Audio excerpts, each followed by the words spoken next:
Ajaran mengenai Trinitas bukanlah suatu kebenaran yang diperoleh melalui akal budi atau yang dikenal dengan teologi natural, tetapi merupakan kebenaran yang dinyatakan lewat wahyu. Sekalipun istilah Trinitas tidak ada di dalam Alkitab, namun bukan berarti kebenaran tentang Trinitas ini tidak ada di dalam Alkitab.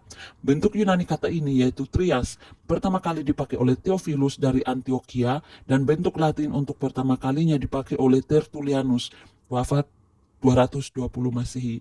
Menurut teologi Kristen, kata ini berarti bahwa ada tiga oknum kekal dalam hakikat ilahi yang satu itu, yang masing-masing dikenal sebagai Allah Bapa, Allah Anak, dan Allah Roh Kudus. Petunjuk dalam Perjanjian Lama, penggunaan kata Elohim yang menunjukkan bentuk jamak yang selalu dirangkai juga dengan kata kerja jamak. Kejadian pasal 1 ayat 26. Kemudian pembedaan antara Tuhan dengan Allah, Kejadian pasal 19 ayat 24 dan ayat lainnya. Kemudian Allah Anak dibedakan dari Allah Bapa, Yesaya 48 ayat 16 dan ayat lainnya. Roh dijelaskan dibedakan dari Allah Bapa, Kejadian pasal 1 ayat 2, Kejadian 6 ayat 3 dan ayat lainnya. Dalam Yesaya 6 ayat 3, kata kudus diulangi sampai 3 kali. Dalam hal ini jika dibandingkan dengan Wahyu 4 ayat 8, dapat dianggap sebagai isyarat bagi Tritunggal. Kemudian Petunjuk Perjanjian Baru dengan mengakui progresivitas revelation, Trinitas semakin diperjelas dalam Perjanjian Baru. Beberapa fakta dari Perjanjian Baru adalah: 1. Ketika Yesus dibaptis, Matius pasal 3 ayat 16 sampai 17.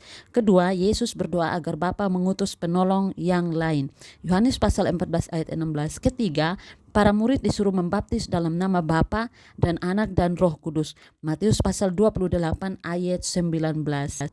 Ketiga pribadi Tritunggal bekerja sama dalam melaksanakan pekerjaan mereka. 1 Korintus pasal 12 ayat 4 sampai 6. Doa berkat rasuli juga mempersatukan tiga pribadi ilahi tersebut. 2 Korintus 13 ayat 13. Bapa adalah Allah, Yohanes 6 ayat 27. Anak adalah Allah, Yohanes 1 ayat 1.